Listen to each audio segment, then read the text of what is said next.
বিসমিল্লাহির রহমানির রহিম। সম্মানিত ধর্মপ্রাণ মুসলমান ভাই ও বোনেরা, আসসালামু আলাইকুম।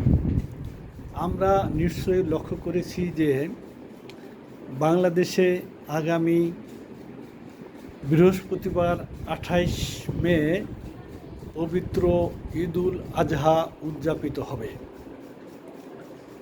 আপনারা নিশ্চয়ই জানেন যে পবিত্র খানায় কাবা, মক্কা, মদিনা, আরাফার ময়দানে একত্রিত হওয়ার জন্য হজের উদ্দেশ্যে সারা পৃথিবীর মুসলমানদের মধ্যে লক্ষ লক্ষ মুসলমান প্রতি বছর হজ এবং উমরা করতে যান।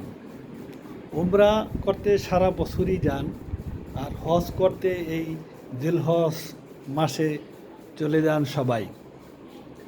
আপনারা নিশ্চয়ই জানেন যে হজ এবং কুরবানি কোথা থেকে আসলো। এই ইতিহাস আপনারা নিশ্চয়ই জানেন, কিন্তু জেনে চুপচাপ থাকি, অনেকটা বিস্মৃতি হয়ে যায়।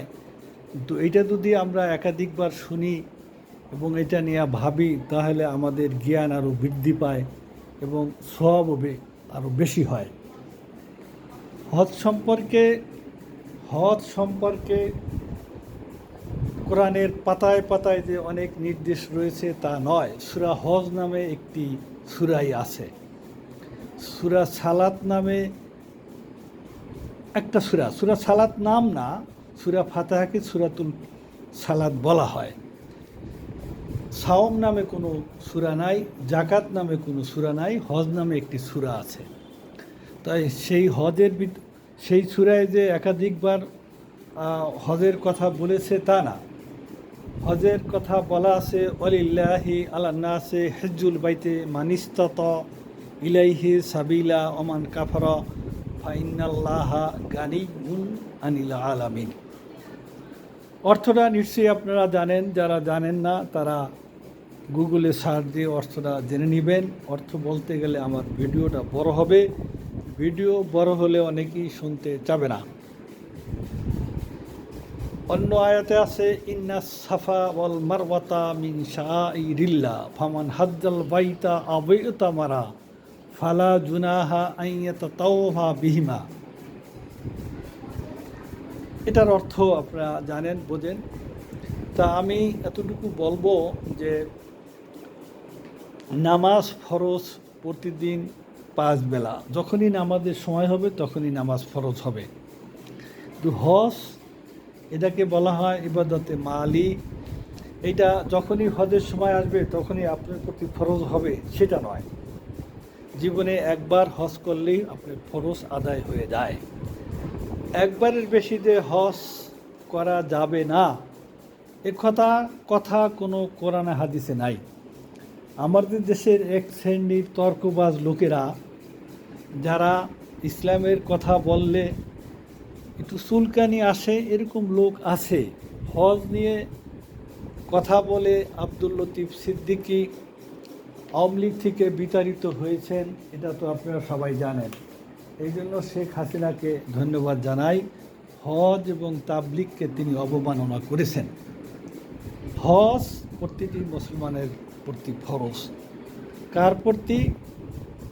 যিনি শারীরিকভাবে সক্ষম, বাড়ি থেকে খানায় কাবা পর্যন্ত আসতে যেতে এবং এর ব্যয়ভার বহন করতে সক্ষম, এমন ব্যক্তির প্রতি। এতে যে অনেক টাকার মালিক হওয়া লাগে বিষয়টা তা না, শুধু মনের ইচ্ছা আগ্রহ থাকলেই হয়। আমাদের দেশে অনেক মানুষকে দেখি যে টাকা পয়সা আছে, তারা নেপালে যায়, সিঙ্গাপুর যায়, থাইল্যান্ড যায় ভ্রমণ করতে, কক্সবাজার যায়। কক্সবাজার যদি একটা সপরিবারে একটা ফ্যামিলি যায়, তাতেও মনে হয় লাখখানি টাকা খরচ হয়ে যায়। আমার ধারণা তাই। আমি সপরিবারে একবার গেলাম 22 সালে, তা হায়েস্ট নিয়ে 1 লক্ষ টাকার উপরে খরচ হয়েছে। সেই টাকা ব্যয় করে, কিন্তু হজ এবং উমরা করতে চায় না। হজ এবং উমরা যে কি ইবাদত, এটা বোঝাতে পারবো না। এটা মনের ভিতরে যে কত তৃপ্তি শান্তি আসে, যাদের গায়ে একটু চুলকানি আছে তারা অনেক সময় বলে হজ করলেই কি হবে নাকি? তো হজ না করলে হবে? একটা লোক যদি হজ করে আসে, কাওয়ালাদিন ওয়ালাদাতুহু উম্মুহু, মানে বলা হয়েছে যে হজ করে আসে সে এমন একটা শিশুর মতো, যেন মা তাকে প্রসব করেছে, ভূমিষ্ঠ হয়েছে, এরকম নাপাক, এরকম সে পবিত্র হয়ে যায়, বেগুনাহ হয়ে যায়। এখন হজ করে এসে যদি কেউ অন্যায় ত্রুটি করে সেটা ভিন্ন জিনিস, সেটা তো কোনো হজের দোষ না, ব্যক্তির দোষ, তার স্বভাবের পরিবর্তন হয়নি। প্রশ্ন ওঠে হজের টাকা হালাল না হারাম? হ্যাঁ, নিশ্চয়ই হজের টাকা, ইবাদতের টাকা বৈধ পন্থায় হইতে হবে। তো আপনার কাছে কি হালাল টাকা নেই? সবই হারাম টাকা? আপনি কি সারা জীবনে সবই কি হারাম ইনকাম করেছেন? এগুলো বলে মানুষকে বাধা দেওয়ার কোনো কারণ নেই। আমরা এরকম কথা বলি যে হজের টাকা, ঘুষের টাকা। কেন ঘুষের টাকা? কেন ঘুষের টাকা ছাড়া আর কোনো টাকা আপনার কাছে নেই? আমরা সার্ভিস করি, আমাদের পকেটে কি ঘুষের টাকা আছে? এইগুলো বইলা মানুষকে বাধা দিবেন না। তা আবার অনেকে বলি যে, অনেকে এরকম একটা ধারণা করি যে আমরা ঘুষের টাকা দিয়েই সহজে গেল। এখন সেটা কবুল হবে কি হবে না, এই দায়িত্ব আল্লাহর উপরে। তবে একটা কথা বলতে হবে, ঘুষের টাকা দিয়ে যেই ব্যক্তি মদ খায়, ঘুষের টাকা দিয়ে যেই ব্যক্তি নেপাল যায়, ঘুষের টাকা দিয়ে যেই ব্যক্তি হোটেলে সুন্দরী নারীদেরকে নিয়ে রাত কাটায়, সেই লোকের থেকে এই লোক তো ভালো, যেই লোক ঘুষের টাকা দিয়া হজে গেল, উমরা করলো। তাহলে ঘুষের টাকা দিয়া ওই যে নারী নিয়ে নাইট কাটাইলে কি ওটার কি সওয়াব হবে না পাপ হবে? ওটা কি হালাল টাকা দিয়ে করতে হবে? ওটা তো ঘুষের টাকা দিয়ে করা হলো। সেই অর্থে যাচ্ছি না। অনেকে, আমি নিজেও প্রশ্নের সম্মুখীন হয়েছি। সে কথা আমি ক্লিয়ার বলবো না। আমি নিজেও প্রশ্নের সম্মুখীন হয়েছি যে আল্লাহর রাসূল জীবনে একবার হজ এবং উমরা করেছেন। এইটা খুব জোরালো কণ্ঠে আমাদের দেশের এক শ্রেণীর লোকেরা বলেন আল্লাহর রাসূল জীবনে একবার হজ এবং একবার উমরা করেছেন। এটা কিন্তু স্বতঃসিদ্ধ কথা। কিন্তু এই কথাটা যারা ইসলামকে পছন্দ করে না, যাদের ইসলামের কথা বললে একটু চুলকানি আসে গায়ে, তারা এই কথা বলে। কথা সত্য। আল্লাহ রাসূল, ভালো আছো? আমি একটা লাইভ করতেছি। আল্লাহ রাসূল জীবনে একবার হজ এবং উমরা করেছেন। তাহলে কি আল্লাহ রাসূল একবারের বেশি হজ এবং উমরা করার ক্যাপাসিটি ছিল না? না, তিনি একবারের বেশি হজ এবং উমরা করতে পছন্দ করেন না? আপনি আমাকে ক্ষমা করবেন, আমিও ছোটোখাটো প্রশাসনের কাছে এরকম প্রশ্নের সম্মুখীন হয়েছি যে একাধিকবার হজ এবং উমরার কি প্রয়োজন? আল্লাহ রাসূল একবারেই হজ এবং উমরা করেছে। এই বিষয়টা আমি একটু পরিষ্কার করতে চাই। প্রথমে বলবো, আল্লাহ রাসূল যে একবারের বেশি হজ এবং উমরা করা পছন্দ করতেন না তা অবশ্যই নয়। একবারের বেশি তার হজ এবং উমরা করার সুযোগ ছিল না। আপনারা নিশ্চয়ই জানেন, নবুয়তের পরপরই তিনি তার যে মাতৃভূমি মক্কায় থাকতে পারলেন না। বাধ্য হইয়া আল্লাহর নির্দেশে তিনি হিজরত করে চলে গেলেন মদিনায়। তার জীবনের যে 12-13টি বছর মদিনায় কাটিয়েছেন, সেই সময়টাই ছিল স্বর্ণযুগ। অতএব তিনি কোনো কাঠামোগত পরিবর্তন বা উন্নয়ন মক্কায় করতে পারেননি। আর মক্কায় হলো প্রচুর পাহাড়। মক্কায় সেই আল্লাহ পাকের গায়েবী খানায় কাবা ছাড়া আর আরাফার ময়দান ছাড়া আর তো তেমন কিছু মক্কায় নাই। কথা হলো, তিনি যখন হজ করবেন কোথায়? হজ তো করবেন মক্কা নগরীতে। আর উনি মদিনায় কাটিয়েছেন তার জীবনের সিংহভাগ, যৌবনের সিংহভাগ। তাহলে ওখানে বসে তিনি হজ করবেন কীভাবে? 1। 2 নম্বরে, মক্কায় আসা তো তার প্রচণ্ড বাধা ছিল। আপনারা জানেন তিনি একবার উমরা করতে এসে ফেরত গেছেন। হুদায়বিয়ার সন্ধি যদি আপনারা পড়েন নিশ্চয়ই জানতে পারবেন যে কত কঠিন শর্ত আরোপ করে তাকে বাধা দিয়ে ফিরিয়ে দেওয়া হয়েছে উমরা করা থেকে। পরবর্তী বছর সাহাবিদেরকে নিয়ে এসে তিনি উমরা করে গেছেন। এরপরে অষ্টম হিজরিতে মক্কা বিজয় করতে পেরেছেন। তাহলে তিনি একাধিকবার হজ করবেন কিভাবে? দ্বিতীয়ত হজের আয়াত, হজ তখনও ফরজ হয়নি। তাহলে তিনি জীবনে একাধিকবার হজ এবং উমরা করবেন কিভাবে? এই জাতীয় প্রশ্ন করে আমরা মানুষকে, যারা একাধিকবার হজ এবং উমরা করে, তাদেরকে অথর্ব বানিয়ে ফেলি। আমাকে আমার এক